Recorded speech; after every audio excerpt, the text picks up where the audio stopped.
To 2024 as we are into the second day on this Tuesday. Jack, Heath, J-Dog on the boards. This is Good Morning New Hampshire, Good Morning Maine, Good Morning the region of New England, Good Morning the country on the Pulse of an H nationally. Thousands of you streaming.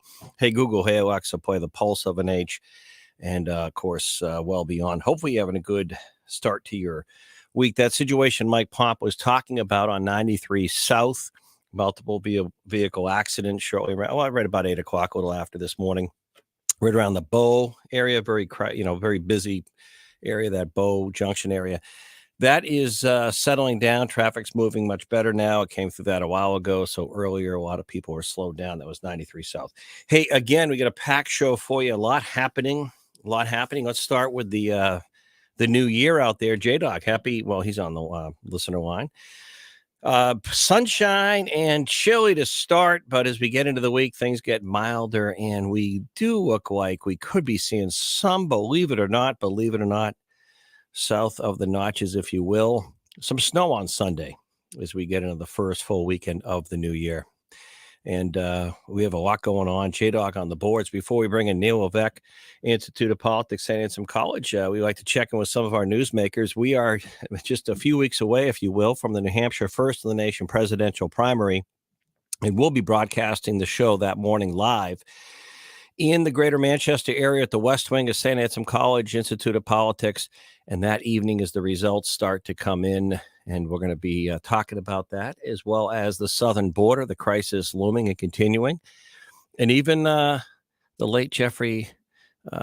We'll get back to that in a moment because we have a lot going on this morning. Let's start with Washington, D.C. this morning. Matthew Bartlett of Darby Field Advisors checking in with a perspective on the primary. Good morning, sir, and Happy New Year.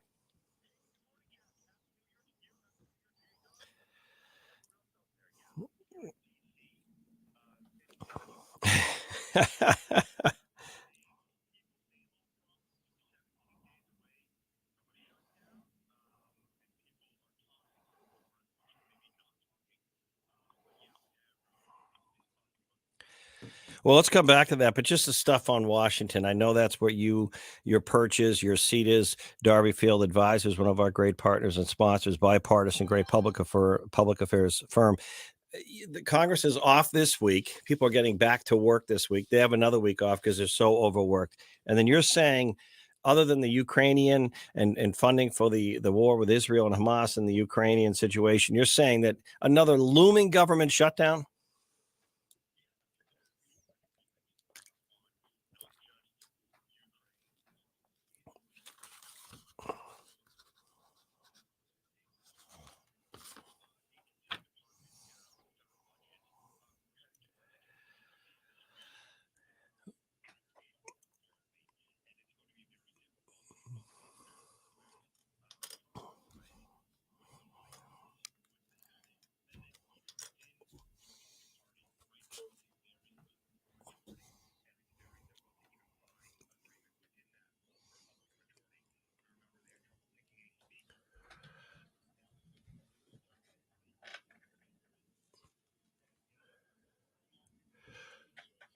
Right.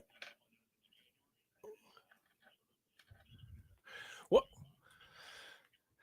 Matthew Bart, well, what's the real sense as we go into this year now? We have the presidential election, of course. We'll kind of come back to you and the perspective on New Hampshire's primary, but there are a lot of members of Congress not running again for re-election.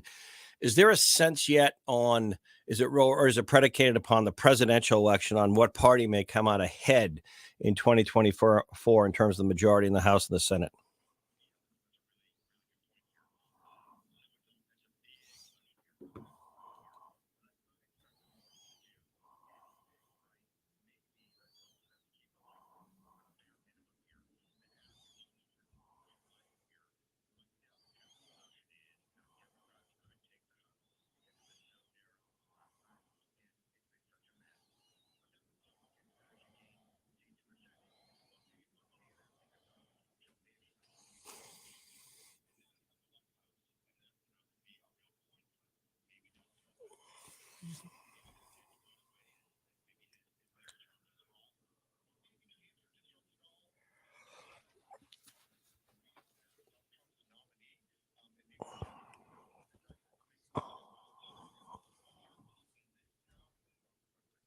Matthew, sometimes a lot of life is the view from where you sit or your seat. And I guess the question is you're a New Hampshire person, but you're in D.C. What is the perspective of the New Hampshire First in the Nation presidential primary coming up on Tuesday, January 23rd, after the caucus process in Iowa? What is the sense here? The narrative going in is Donald Trump has had a big poll lead for weeks or months. The polls seem to be tightening with Nikki Haley making a move or moving up, if you will. Trump's kind of like, as one of our analysts said, Neil Levesque, he's kind of like the goalpost. He kind of doesn't move with his number. The question is, can Haley continue to pick up independent or people who might vote that way? The other question is, I'm starting to see signs right in Joe Biden, who's not on the ticket here. And the Democrat powers to be, despite the fact that Biden's not even respecting New Hampshire enough to run on the ballot, the write-in campaign is being pushed, if you will. So Biden indirectly has a lot on the line here, because if he doesn't do well in the write-in as the incumbent Democrat president, that's not very good. And then there's a picture of Donald Trump. In Washington, do they just presume that Trump's going to win Iowa, the caucus, which is different than the actual vote, and then win the New Hampshire primary? Or are they starting to look at this a little differently?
Right, right,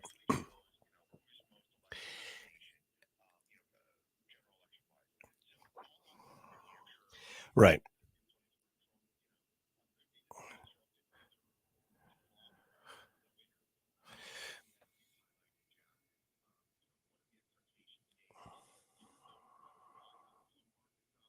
Yeah, yeah, right. Right. I still think it's probably Trump's to lose. But if Donald Trump were to be upset here in New Hampshire by presumably Nikki Haley, how damaging would that be going forward for Donald Trump to states like South Carolina and Nevada? And no doubt the Trump spin would be, hey, fake election, New Hampshire, they don't really know what they're doing up there. But how bad would the news be to the Trump camp if he were to be upset here, even by a few points of Nikki Haley? And I'm not saying that's going to happen, but what would the spin be?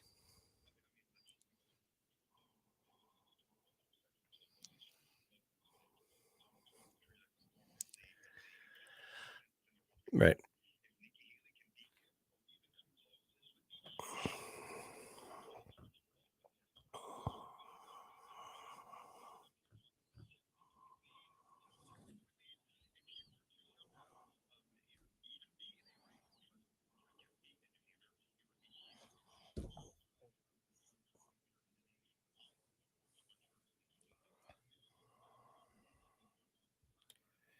All right.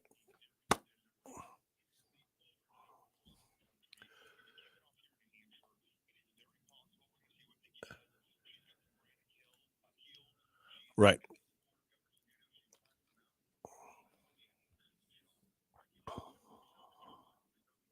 All right.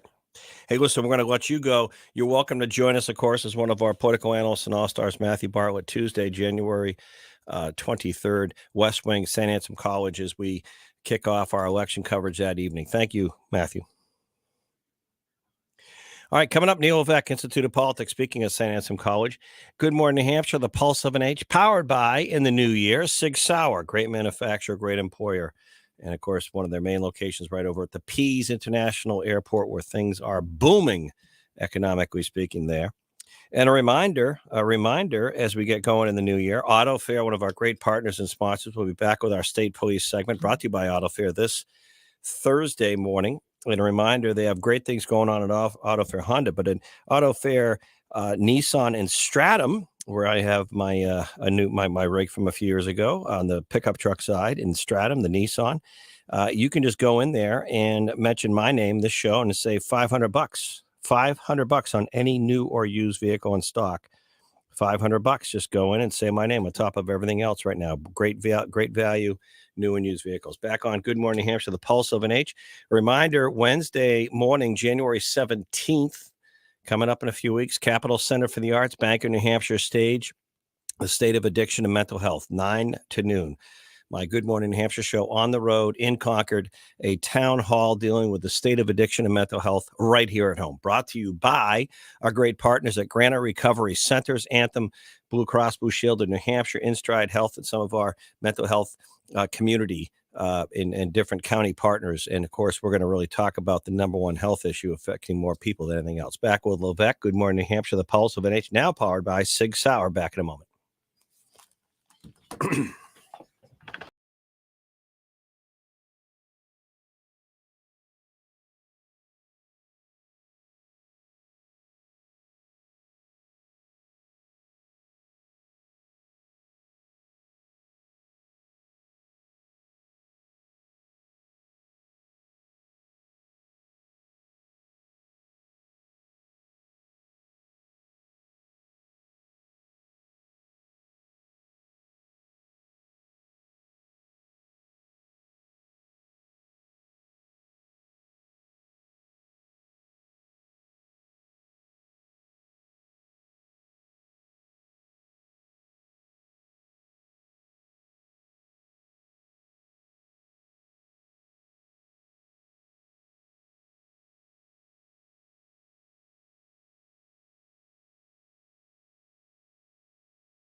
because one of the vehicles was absolutely loaded with extra gasoline as if it was meant to explode beyond the car crash. So that's being investigated. And how about that in Japan, that passenger flight that burst into flames after hitting that Coast Guard aircraft that was on the, I guess, the tarmac in the area?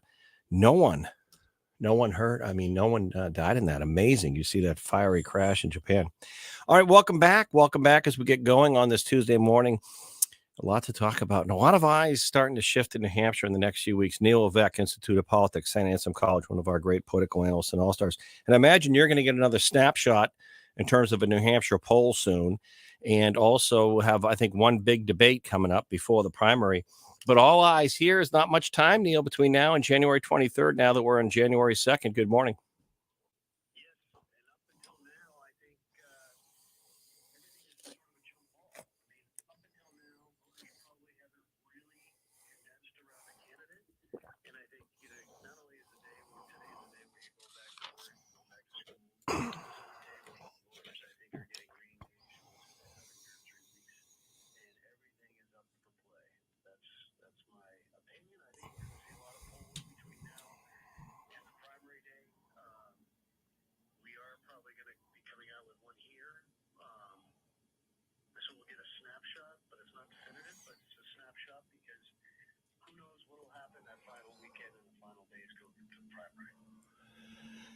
I'm going to come back to the Republican side because that's really where the contest is. But I would not run away from a discussion on the Democrat side of the primary for Democrat voters, because I'm starting to see where I live some of the write-in Joe Biden signs, lawn signs, because they have to remind people you got to write in Joe Biden because he's not on the ballot by choice, because he's basically messing over New Hampshire, screwing over New Hampshire, doesn't want to run here. So Democrats, the powers to be, want the party faithful to write in the incumbent Democrat president by a big number. Question for you, will they?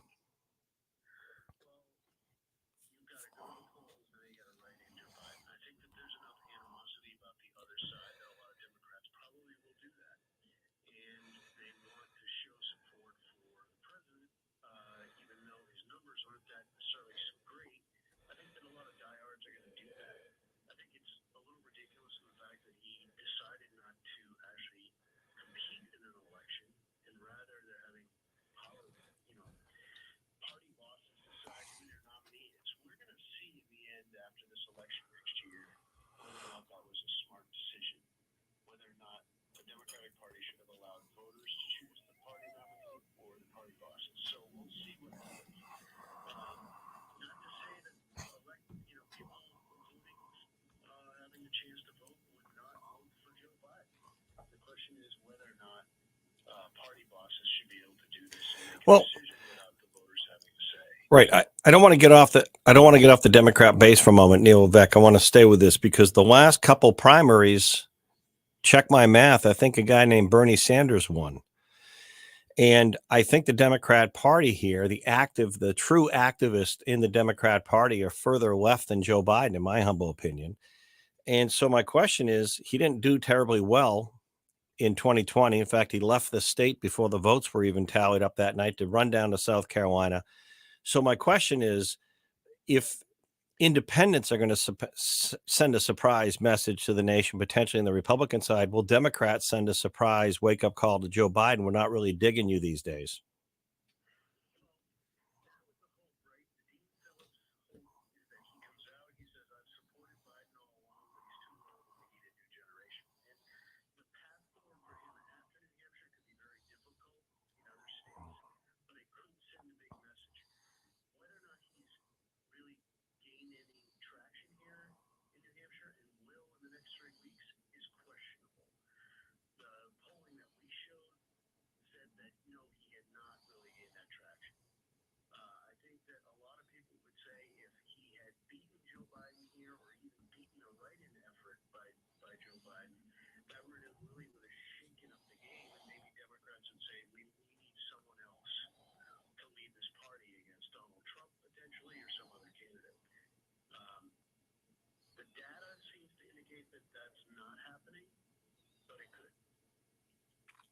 All right, Republican side, you know what the questions are behind the scenes. Probably still Trump's primary to lose, but is this Nikki Haley tightening and gaining traction? 21 days to go, Neil. 21 days, right? Is it enough to catch Trump or not here?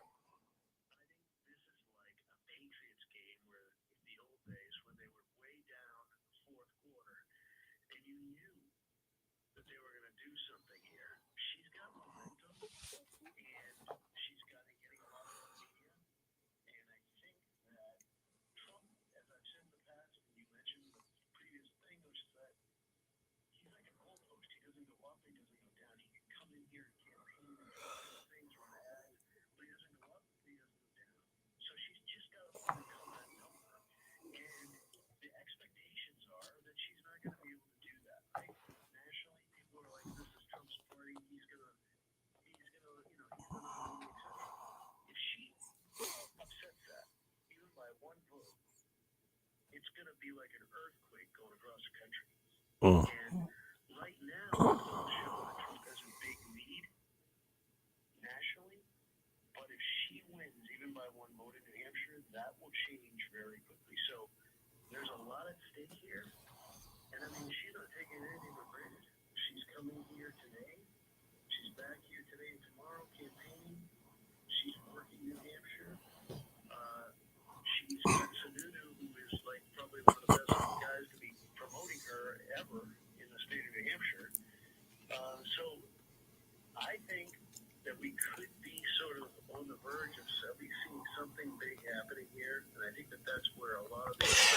Right.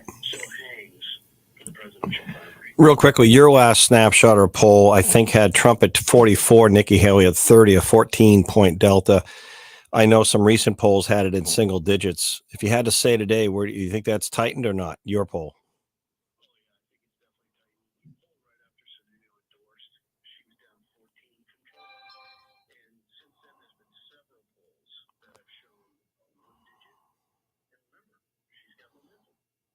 Right.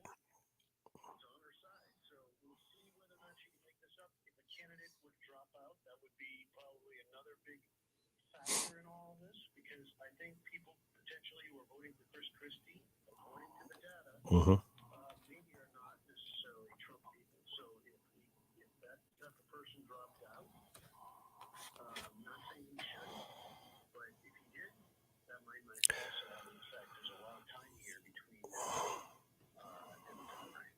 Neil Vec, St. Anselm Institute of Politics, Executive Director, one of our political analysts and all-stars. Looking forward to being there on the actual day of the primary in the evening. Thank you, Neil.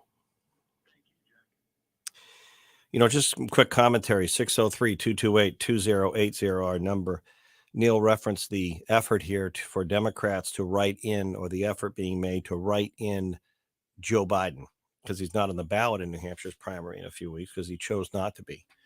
I find it a tad hypocritical or ironic, and I'm being totally commonsensical when I say this, that the Democrat Party, which prides itself on easier same-day registration, earlier voting, they don't like the fact that, show a license, on your ID stuff. They've complained in the past that denies not everyone has a license, blah, blah, blah. I find it interesting that the party that talks so much about, free and open elections and all this stuff, when it comes to electing and nominating their own candidate, they get away from a lot of that early election stuff, don't they? It's like anointing. It's like we, the DNC, the Democrat National Committee, we, the party bosses, want to decide who the nominee is, not the voters, in those early presidential contests like New Hampshire. Some commentary. And by the way, I mentioned that fiery Japanese, in Tokyo, the plane crash. 5 people were killed on that Japanese Coast Guard plane, and the captain was hospitalized. But amazingly, on that passenger flight that collided with the Japanese Coast Guard plane, appears that despite the fiery fireball, if you will, is at Tokyo's the main air. I think the Haneda Airport in Tokyo. They were able to get out. Amazing. All right. Hey, Google. Hey, Alexa, play the Pulse of an Age. We'll come back with Josh McKelvin, former WMUR TV political director and contributor and analyst, in a moment.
Still say Happy New Year, right? I mean, happy 2024. A couple days in, right?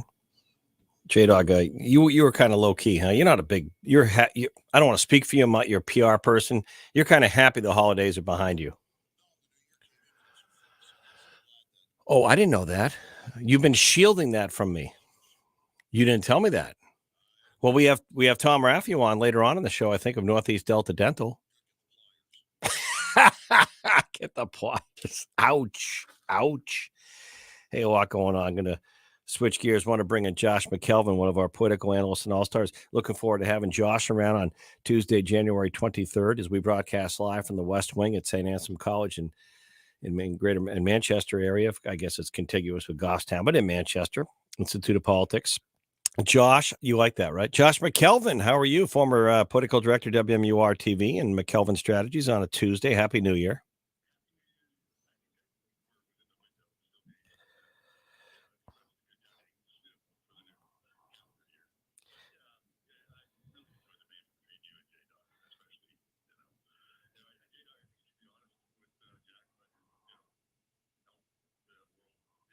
And not hold back.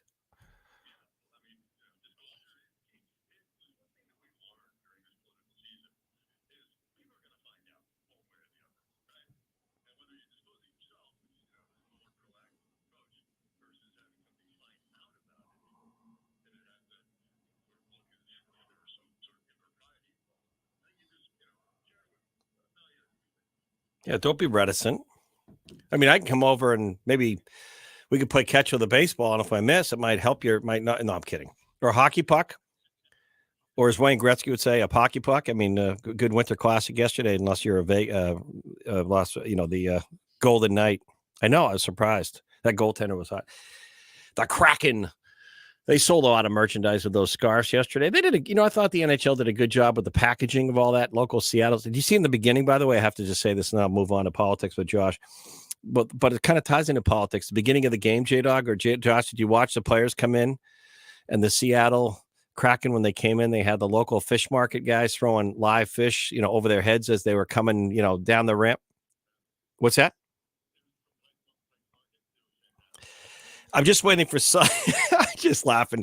The mood I'm in, right, Josh? Nothing changes. 2024. I'm just waiting for some like animal rights activist or someone to complain that was mean. That was mean to see the fish being tossed and caught like that over the players' heads.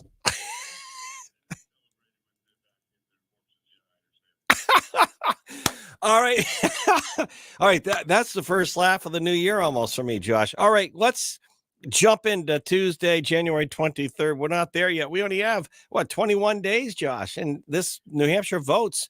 Where's this race at on the Republican side? Still Trump's to lose. Does he win this thing? Is it a foregone conclusion, or is this a race?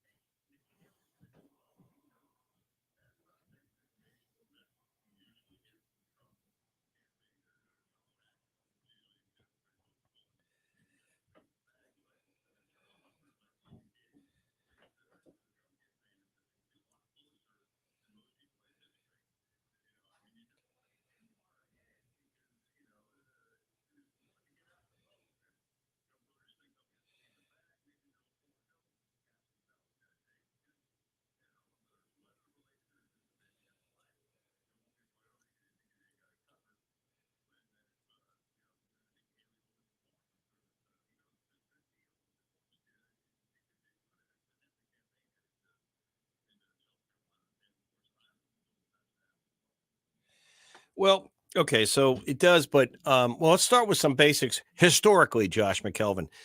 The Iowa caucus winner, if you will, in the past hasn't really translated directly into what happens in New Hampshire. Does it this time? If Trump wins Iowa, the caucus process, if he's the big winner, does it roll into New Hampshire's primary or not?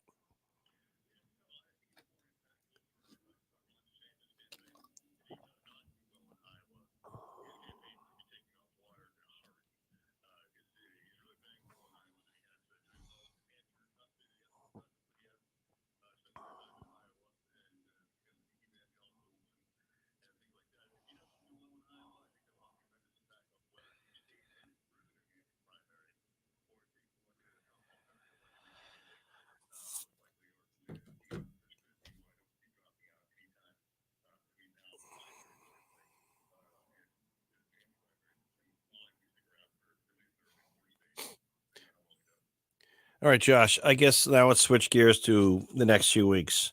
Nikki Haley's been up here a lot. Trump's been up here a lot. You can't say either one of them can't say they haven't been working New Hampshire. Nikki Haley's been having a ton of town hall events. Trump's been doing his rally thing. I think the most recent was with the UNH. So I guess the big story is are the independent voters, are those undeclared, going to play enough on the Republican side, since there's no real contest and they're trying to get people to write in Biden? Are enough independent and undeclared sort of non-Trump based type voters going to vote? Yes or no?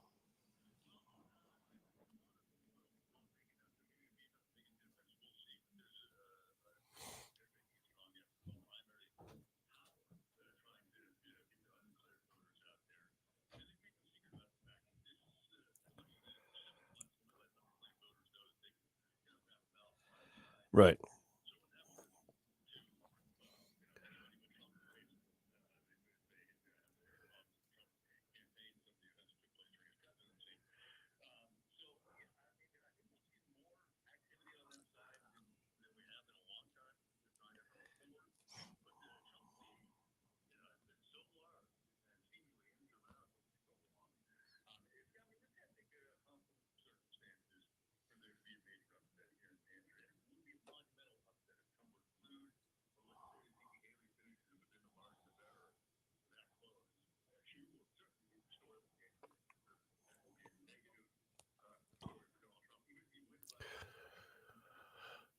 Right.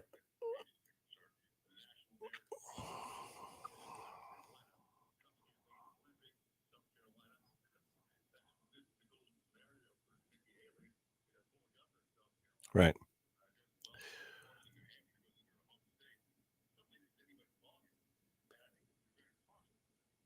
Right.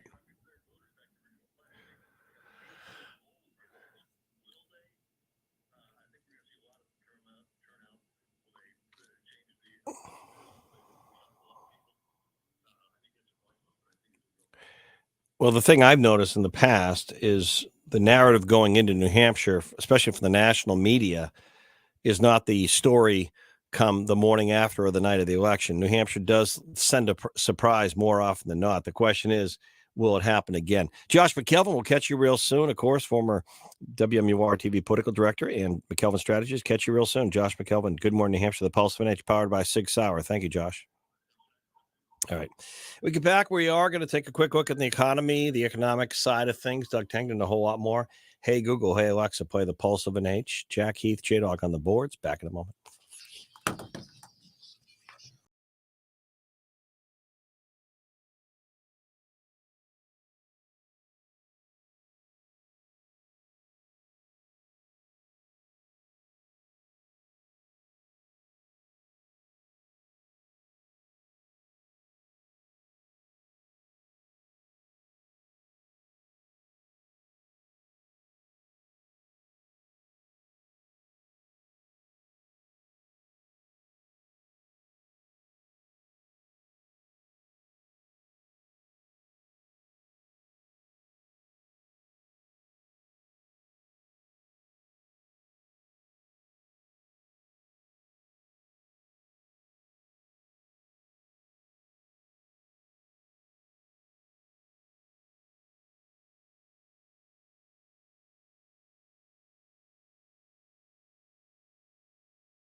Oh, some interesting matchups over the weekend. We'll touch upon it with J Dog a little bit as we still trying to figure out the who, what, and the when, the where in the NFL in terms of these final matchups. But I guess one of the ones I was most surprised about, J Dog, before we switch to the economy, is that Ravens Dolphins game. It really ended up not being that much of a game. Ravens, and I know you and my smarter, prettier, better half are not big Harbaugh fans, but what a big weekend for the Ravens and his brother with Michigan against Alabama back on the field.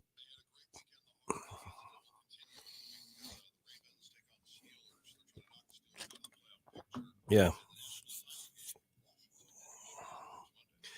I don't want to harp on this, but did you watch the end of that Alabama Michigan game?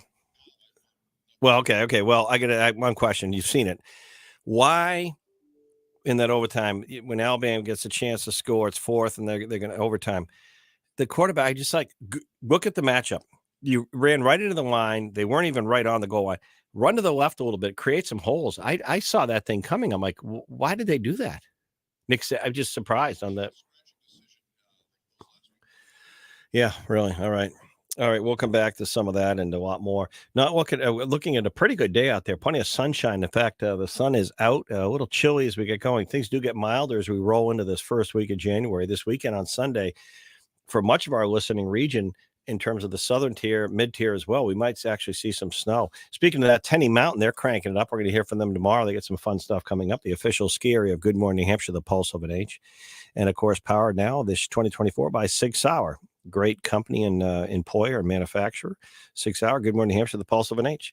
Doug Tengden, Worldwide Market Perspective, taking a look on the economic side of things as we get going in 2024. Welcome. Now we don't have to keep saying next year, 20. We're there, Doug. And the question is, I kind of feel more of the same and maybe some easing, but probably not to the second half of the year that you're going to feel it on any interest rates sliding down a little bit. Doug, take it away. Good morning. Happy New Year.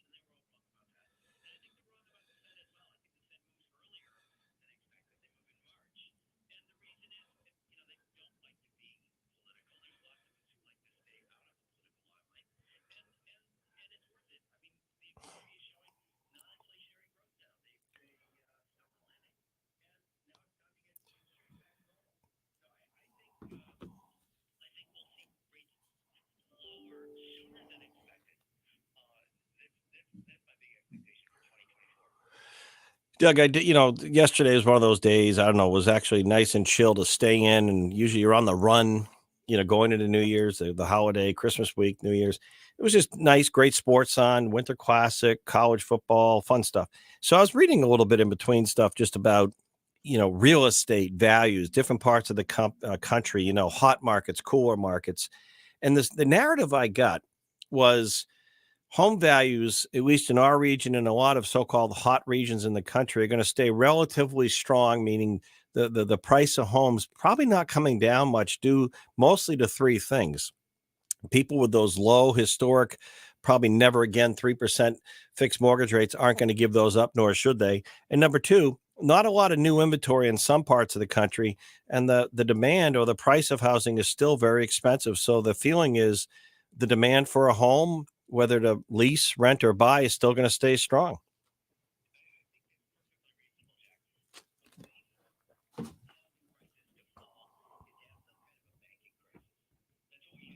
Right.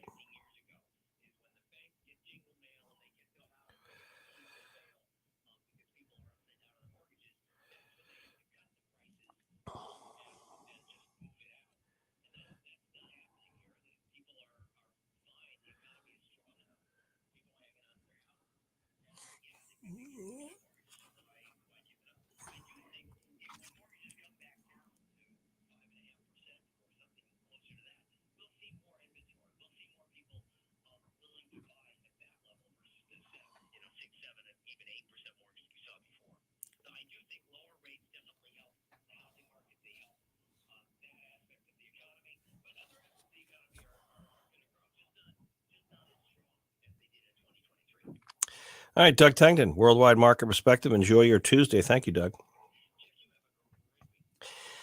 Speaking of the economy, we were talking earlier about Sig Sauer, and of course, we have our great friends at Guyton Forge Financial, Pease International Trade Port, Pease, over in the Seacoast.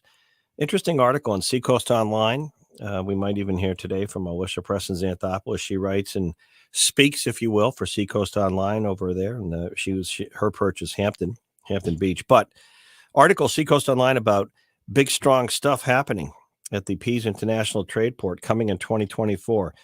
Big developments for Lonza, the pharmaceutical manufacturer there, if you will. The airport at Pease. There's a big furniture coming in. Sig Sauer is growing, and there's a lot going on. And a lot of people, it's hard to imagine. Unless you go into Pease, unless you work there. There's hospitality there. Of course, the Pease golf course is there. Hotels are there now. All kinds of stuff. But unless you go in there, you're not really aware of some of that incredible corporate development. All right. Some of the other stuff happening this morning as we get going. I wanted to kind of slow the train down a little bit and come back to a few things. So I don't know if you've caught this, and I saw some of the news coverage. Some people were giving Joe Biden a hard time because over the New Year's, I think he was down in, was it St. John or somewhere on a vacation down on the island or, island. I think it was, I don't know if it was St. Croix. I don't know where he went. But some of the news was, Biden's there, not here, as the 8,000 migrants are set to crash the southern border. Do you realize that last month, in December, more than 300,000 migrant encounters on the southern border? 300,000. There are two wars, whether or not the Israeli forces start to de-escalate somewhat in Gaza. They've taken out another one of the bad guys behind the October 7th attack of the Hamas terrorist leaders. That's a good thing, in my opinion. Should be yours too, but that's my opinion. But so you have the situation in the Middle East, you have the situation in Ukraine, but you look at where we have troops, and this is a debate that might spill into the presidential arena in 2024, because Trump's been talking a lot about this. Nikki Haley's been talking a lot about this. When you look at where our military is sort of allocated and dispatched around the world, and needs to be for the most part, including the Red Sea recently, as things escalate with our Navy and some of the drone strikes from another Iran-backed terrorist group. What about our borders? And the old age question is we want to limit military use at our borders, but 300,000 illegal, that's a word that the national media likes to leave out, illegal migrants wanting to come here, basically crash into our country, walk into our country and seek asylum. 300,000, more than 300,000 in just December alone. You don't think that's a little bit of a problem? How can we navigate? It is, I'm sure, very frustrating if you're the mayor of New York City and you keep getting people that are bused or sent into your city who are migrants because there's no room for them in Texas. But you know what? Texas has been dealing with this for many, many years. In Arizona, they've been dealing with this for years, plural, not months. Now, all of a sudden, it's a state of emergency in places like Massachusetts or New York City or Washington because of the flow of illegal migrants into their area, saying they can't handle it. They don't have the bandwidth for healthcare and housing and all that. In some cases, they're reportedly, and this is disgusting in my opinion, in New York City, they're displacing senior veterans in certain situations to make room for migrant folks in housing. So my point is, you don't think that's a crisis in our country? And it doesn't matter where Joe Biden vacations. What is the Biden administration really doing to stop this? It's really the states like Texas that are doing all they can on their own, because every time Texas and Governor Abbott try to do something that makes common sense to keep people out of their state and country, the Biden administration or Department of Justice sues Texas. Governor Abbott just signed a new law making it illegal to trespass into Texas. You would think he has a right to do that, state legislature, but the Biden administration is threatening to sue him. He fortifies the Rio Grande with barriers in the river to keep people from just coming into this country, unknowingly coming into this country. And the Department of Justice sues the state of Texas to take the barriers down or away. So it doesn't matter where the president vacations. It doesn't seem to me in some commentary to be a very high priority of the Biden administration to secure our border at all, does it? Of course, that's one reason why poll numbers are really bad for Joe Biden. That's one of the issues. People are realizing we have a crisis at the southern border. Really? 300,000 people or more in December alone? Coming up, more on Good Morning Hampshire, the pulse of an age, powered by Sig Sauer into the 2024 New Year. Jack, Heath, J-Dog on the boards. Back in a few, the 10 o'clock hour next.